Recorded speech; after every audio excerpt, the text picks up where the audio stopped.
ಕಳ್ಕೊಂಡು ಬಿಡುತ್ತದೆ. ಪುಷ್ಪ ಸೂರ್ಯ ಹುಟ್ಟುವಾಗ ತನ್ನ ಹೂವನ್ನು ತಾನು ಅರಳುತ್ತದೆ, ಅರಳಿ ಅದು ಸೂರ್ಯ ಅಸ್ತಾಗೋದ್ರೊಳಗೇನೆ ಅದು ಬಾಡಿ ಹೋಗ್ತದೆ. ಅಷ್ಟರ ಮಧ್ಯದಲ್ಲಿ ಅದು ತನ್ನ ಜೀವನವನ್ನು ಸಾರ್ಥಕತೆ ಹೇಗೆ ಮಾಡಿಕೊಳ್ತದೆ ಅಂತಂದರೆ, ಭಗವಂತನ ಶಿರದ ಮೇಲೆ ಹೋಗಿ ಕುತ್ಕೊಂಡು ತನ್ನ ಪುಷ್ಪದ ಜೀವನವನ್ನು ಸಾರ್ಥಕತೆ ಮಾಡಿಕೊಳ್ತದೆ. ಇದರಿಂದ ನಮ್ಗೆ ಏನು ಅರ್ಥ ಆಗ್ತದೆ ಅಂತಂದರೆ, ಒಂದು ಪುಷ್ಪನೇ ಅಷ್ಟು ನಾ ಭಗವಂತನ ಸೇವೆಗೋಸ್ಕರ ನಾನು ಬಂದಿದ್ದೇನೆ ಅನ್ನುವಂಥ ಭಾವನೆ ಆ ಪುಷ್ಪಕ್ಕೆ ಇದೆ. ಹಾಗಾಗಿ ಮನುಷ್ಯರಾಗಿ ನಾವು ಭಗವಂತ ಜಂತೂನಾಂ ನರಜನ್ಮ ದುರ್ಲಭಂ ಅಂತ ಹೇಳಿ ಶಾಸ್ತ್ರದಲ್ಲಿ ಹೇಳುತ್ತಾರೆ. ಮನುಷ್ಯ ಜನ್ಮ ಅನ್ನುವಂಥದ್ದು ಎಲ್ಲ ಜೀವಿಗಳಿಗಿಂತಲೂ ಕೂಡ ಶ್ರೇಷ್ಠವಾಗಿರ್ತಕ್ಕಂಥ ಜೀವ ಯಾವುದು ಅಂತಂದರೆ ಮನುಷ್ಯ ಜನ್ಮ. ಈ ಮನುಷ್ಯ ಜನ್ಮ ಸಾರ್ಥಕ ಆಗಬೇಕಿದ್ರೆ ಕೆಲವೊಂದಿಷ್ಟು ಗುಣಗಳನ್ನು ನಮ್ಮ ಜೀವನದಲ್ಲಿ ನಾವು ಅಳವಡಿಸಿಕೊಳ್ಳಬೇಕು. ಅಳವಡಿಸಿಕೊಂಡಾಗ ಮಾತ್ರ ಮನುಷ್ಯ ಜನ್ಮ ಅನ್ನುವಂಥದ್ದು ಸಾರ್ಥಕ ಆಗ್ತದೆ. ಗುರುವಿನ ಸೇವೆ, ಭಗವಂತನ ಸೇವೆ, ದೇವರ ಸೇವೆಯನ್ನು ಮಾಡುವುದಕ್ಕಿಂತ ಭಗವಂತನ ಸೇವೆಯು ಗುರುವಿನ ಸೇವೆಗೂ ವ್ಯತ್ಯಾಸ ನಾನು ನಿಮಗೆ ಹೇಳ್ತೇನೆ. ಭಗವಂತನ ಸೇವೆ, ದೇವರ ಸೇವೆಯನ್ನು ಮಾಡೋದರಿಂದ ನಮಗೆ ಇಹ ಜೀವನದಲ್ಲಿ ಸುಖ ಸಂಸಾರದಲ್ಲಿ ನೆಮ್ಮದಿಯಿಂದ ಜೀವನವನ್ನು ಮಾಡಲಿಕ್ಕೆ ಸಾಧ್ಯತೆ ಇದೆ. ನೆಮ್ಮದಿಯಿಂದ ಎಲ್ಲ ದುಷ್ಟರಿಷ್ಟ ದೋಷಗಳನ್ನು ನಿವಾರಣೆಯನ್ನು ಮಾಡಿಕೊಂಡು ನಮ್ಮ ಜೀವನವನ್ನು ನಾವು ಸಾರ್ಥಕ ಮಾಡಿಕೊಳ್ಳುವಂಥ ಶಕ್ತಿಯನ್ನು ಭಗವಂತ ನಮಗೆ ಅನುಗ್ರಹವನ್ನು ಮಾಡ್ತಾನೆ. ಆದರೆ ಗುರುವಿನ ಸೇವೆಯನ್ನು ಮಾಡೋದರಿಂದ, ಗುರು ಹಿರಿಯರ ಸೇವೆಯನ್ನು ಮಾಡೋದರಿಂದ ನಮಗೆ ಮೋಕ್ಷ ಅನ್ನುವಂಥದ್ದು ಪ್ರಾಪ್ತಿಯಾಗ್ತದೆ. ಪುನರ್ಜನ್ಮ ಅನ್ನುವಂಥದ್ದು ಇರೋದಿಲ್ಲ. ಹಾಗಾಗಿ ಸದ್ಗುರುವಿನ ಸೇವೆಯಲ್ಲಿ ನಾವೆಲ್ಲರೂ ಕೂಡ ಭಾಗಿಯಾಗೋಣ. ಹಾಗೆ ರಂಗರಾವ್ ಮಹಾರಾಜರ ಭವ್ಯವಾಗಿರ್ತಕ್ಕಂಥ ದಿವ್ಯವಾಗಿರ್ತಕ್ಕಂಥ ಧ್ಯಾನ ಮಂದಿರದ ಲೋಕಾರ್ಪಣೆ ಇವತ್ತು ಕಳಸಾರೋಹಣ ಆಗಿ ಮೂರ್ತಿ ಪ್ರತಿಷ್ಠಾಪನೆ ಕೂಡ ಆಗಿದೆ. ಅಶೋಕ್ ಪತ್ತಾರ್ ಅವರು ಅಶೋಕ್ ಪತ್ತಾರ್ ಅವರು ನಮಗೆ ಕಾರ್ಯಕ್ರಮಕ್ಕೆ ಬರಲಿಕ್ಕೆ ಎಲ್ಲ ಭಾಳ ಶ್ರದ್ಧಾ ಭಕ್ತಿಗಳಿಂದ ಕಾರ್ಯಕ್ರಮಕ್ಕೆ ಬನ್ನಿ ಗುರುಗಳೇ ಅಂತ ಹೇಳಿ ನಮ್ಮನ್ನು ತುಂಬ ವಿನಯದಿಂದ ಸ್ವಾಗತವನ್ನು ಮಾಡಿಕೊಂಡಿದ್ದೀರಿ.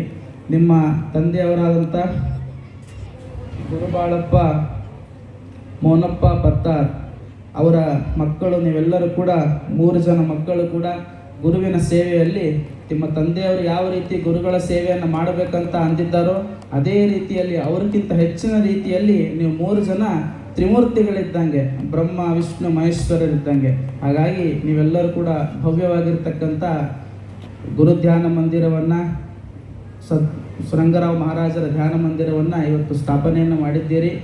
ಇವತ್ತಿಗೆ ಅದು ಸ್ಥಾಪನೆ ಆಯಿತು ಮುಗೀತು ಅನ್ನುವಂಥದ್ದಿಲ್ಲ. ಇವತ್ತಿಂದ ಜವಾಬ್ದಾರಿಗಳು ಜಾಸ್ತಿ ಆಗ್ತಾ ಹೋಗ್ತದೆ.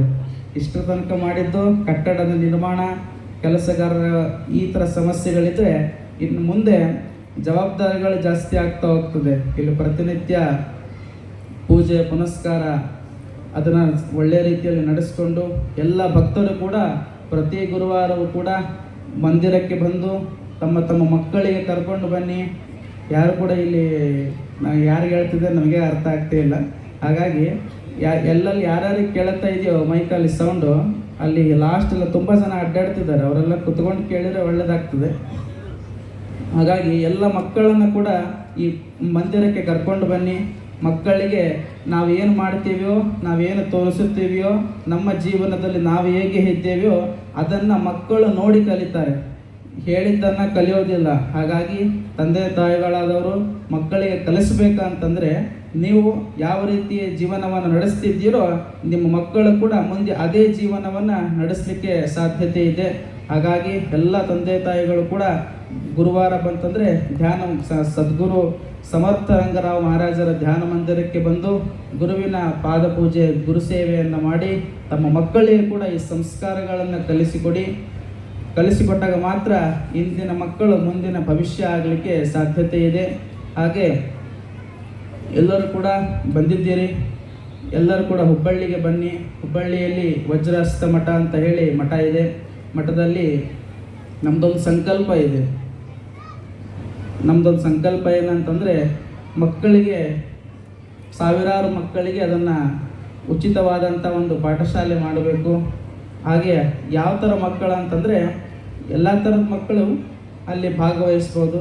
ಅದರೊಟ್ಟಿಗೆ ಆಟೋ ರಿಕ್ಷಾ ಓಡಿಸುವಂಥ ಮಕ್ಕಳು, ಕಟ್ಟಡ ಕಾರ್ಮಿಕರ ಕೆಲಸ ಮಾಡುವಂಥ ಮಕ್ಕಳು, ಇಲ್ಲಿ ರೈತರಿದ್ದೀರಿ, ಬಿಜಾಪುರದಲ್ಲಿ ರೈತರೆಲ್ಲ ಭಾಳ ಮಂದಿ ಇದ್ದೀರಿ, ರೈತರೆಲ್ಲ ಬಂದಿದ್ದೀರಿ. ಇಲ್ಲಿ ರೈತರ ಮಕ್ಕಳು, ಬಡವರ ಮಕ್ಕಳು, ತಂದೆ ತಾಯಿ ಇಲ್ಲದಂಥ ಮಕ್ಕಳು, ಇಂಥ ಮಕ್ಕಳಿಗೆ ನಾವು ಒಳ್ಳೆಯ ರೀತಿಯಲ್ಲಿ ಅವರಿಗೆ ಜ್ಞಾನ ಸಂಸ್ಕಾರಗಳನ್ನು ಕೊಟ್ಟು ಉಚಿತವಾಗಿ ಶಿಕ್ಷಣಗಳನ್ನು ಕೊಟ್ಟು ಅವರು ಒಳ್ಳೆಯ ಮುಂದಿನ ಜೀವನದಲ್ಲಿ ಅವರ ಜೀವನವನ್ನು ಅವರು ಕಟ್ಕೊಳ್ಬೇಕು.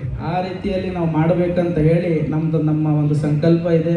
ಅದಕ್ಕೆಲ್ಲ ಸಮಾಜ ಬಾಂಧವರು, ವಿಜಯಪುರ ಅಂತಂದರೆ ವಿಜಯವನ್ನು ಹೊಂದಿರುವಂಥ ಊರು ಯಾವುದಂದರೆ ವಿಜಯಪುರ.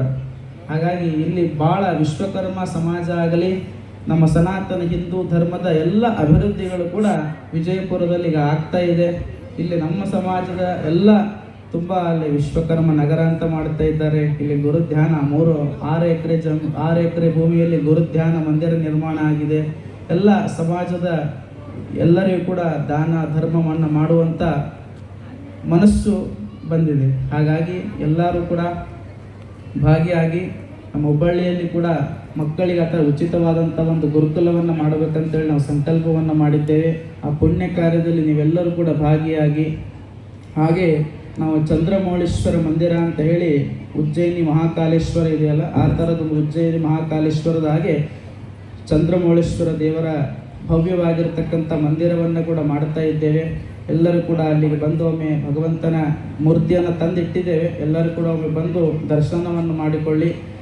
ಎಲ್ಲ ಬಂದಿರತಕ್ಕಂಥ ನಿಮ್ಮೆಲ್ಲರಿಗೂ ಕೂಡ ಭಗವಂತನ ಅನುಗ್ರಹ ನಿಮ್ಮೆಲ್ಲರಿಗೂ ಕೂಡ ಇರಲಿ. ಮಕ್ಕಳು ಹೇಗೆ ಬೆಳೆಸಬೇಕು ತಂದೆ ತಾಯಿಗಳು ಅಂತಂದರೆ, ಛತ್ರಪತಿ ಶಿವಾಜಿ ಮಹಾರಾಜರ ಹಾಗೆ ಮಕ್ಕಳನ್ನು ನೀವು ಬೆಳೆಸಬೇಕು.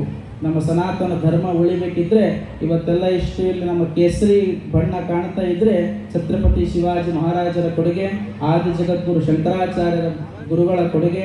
ಇವತ್ತು ನಮ್ಮ ಸನಾತನ ಧರ್ಮ ಉಳಿದಿದೆ ಅಂದರೆ ಅದಕ್ಕೆಲ್ಲ ಸಂತ ಮಹಾತ್ಮರ ತಮ್ಮ ಜೀವನವನ್ನು ಕೂಡ ಇದಕ್ಕೆ ದಾರಿ ಎರೆದು ಹೋಗಿದ್ದಾರೆ. ಹಾಗಾಗಿ ಅಂಥ ದೇಶದಲ್ಲಿ ನಾವು ನಮ್ಮ ಜನ್ಮವನ್ನು ಪಡೆದಿದ್ದೇವೆ. ತಮ್ಮ ಮಕ್ಕಳಿಗೆ ಎಲ್ಲ ತಂದೆ ತಾಯಿಗಳು ಕೂಡ ಯಾರನ್ನು ತೋರಿಸ್ಬೇಕು ಅಂತಂದರೆ ಛತ್ರಪತಿ ಮಹಾರಾಜರನ್ನು, ಶಿವಾಜಿ ಮಹಾರಾಜರನ್ನು ತೋರಿಸ್ಬೇಕು. ಜೀಜಾಬಾಯಿ ಛತ್ರಪತಿ ಶಿವಾಜಿ ಮಹಾರಾಜರ ತಾಯಿ ಜೀಜಾಬಾಯಿ ಛತ್ರಪತಿ ಶಿವಾಜಿ